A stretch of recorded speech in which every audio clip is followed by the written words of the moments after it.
Sangar était le troisième juge d'Israël qui est devenu connu dans la Bible pour libérer le peuple israélite des mains des Philistins à l'aide d'un patin à bœuf. La brève histoire de Sangar est enregistrée dans la Bible dans le livre des juges de l'Ancien Testament.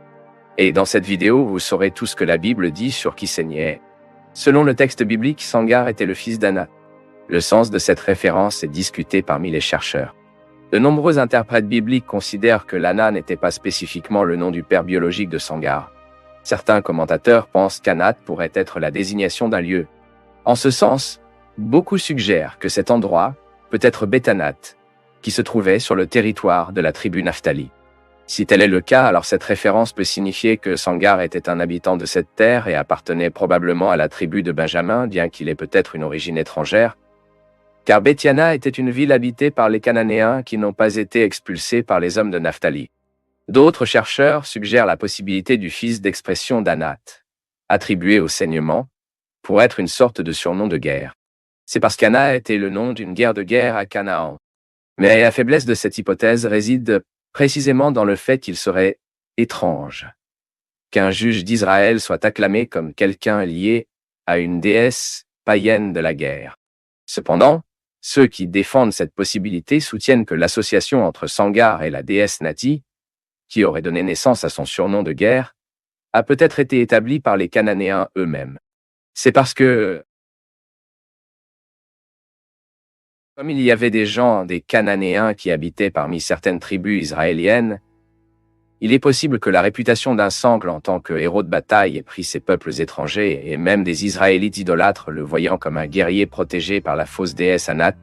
Un autre point qui attire l'attention des chercheurs sur Sangar concerne comment son direction.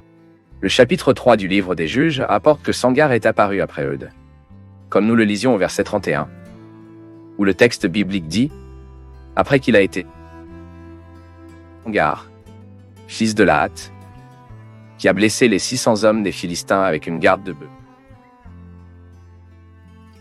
Et il a également libéré Israël.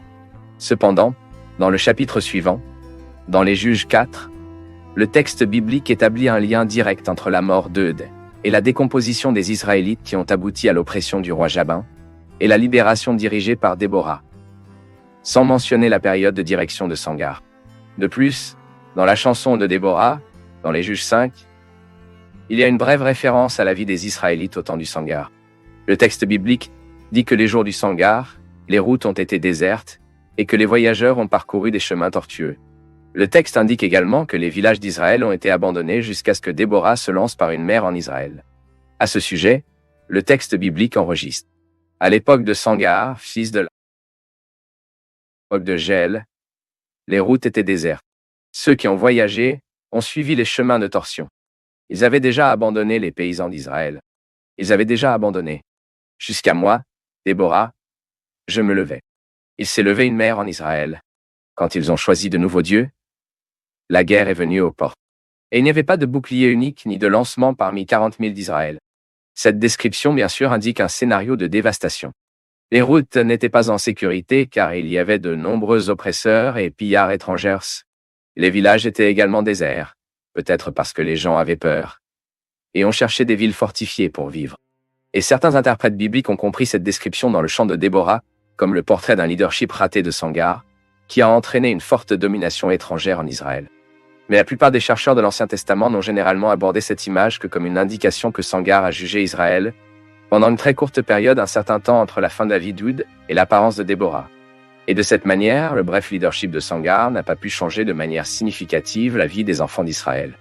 Et dès que l'immoralité et l'idolâtrie ont repris la vie du peuple. Mais dans l'ensemble, il est plus honnête d'admettre qu'en fait, la Bible n'apporte pas beaucoup de détails sur la direction de Sangar. Le texte biblique dit simplement que Sangar a combattu les Philistins et, avec une garde de bœufs, il a réussi à tuer 600 soldats ennemis. Même l'affrontement entre Sangar et les Philistins est le premier du texte biblique qui montre à ce peuple comme un ennemi implacable des Israélites. Avant cela, il est vrai que les Philistins sont déjà cités dans la Bible en contact avec la famille d'Abraham. Mais après l'histoire biblique, nous lisons comment les Philistins ont causé de nombreux problèmes aux habitants d'Israël. Même, dans la période des juges, l'affrontement entre les Philistins et le juge Samson est l'un des plus connus de la Bible. Et puis, pendant la monarchie en Israël, les Philistins avaient même des guerriers d'une grande stature comme Goliath pour effrayer les Israélites. Et en son temps, Sangar a affronté ces gens hostiles avec un garçon. Et le fait que Sangar ait utilisé cette cigarette de bœuf a fait de certains érudits pour imaginer qu'il était un paysan. Pour ceux qui ne le savent pas, la piqûre de bœuf est un type de bâton avec une piqûre à une extrémité, utilisé pour mener des bœufs.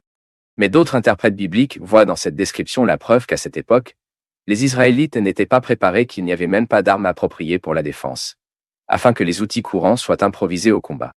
Et cette dernière interprétation semble être la plus probable à la lumière du scénario décrit dans la chanson de Déborah, dans le chapitre 5 du livre des Juges. De cette façon, nous pouvons imaginer à quel point la tâche de Sangar est difficile en tant que libérateur d'Israël.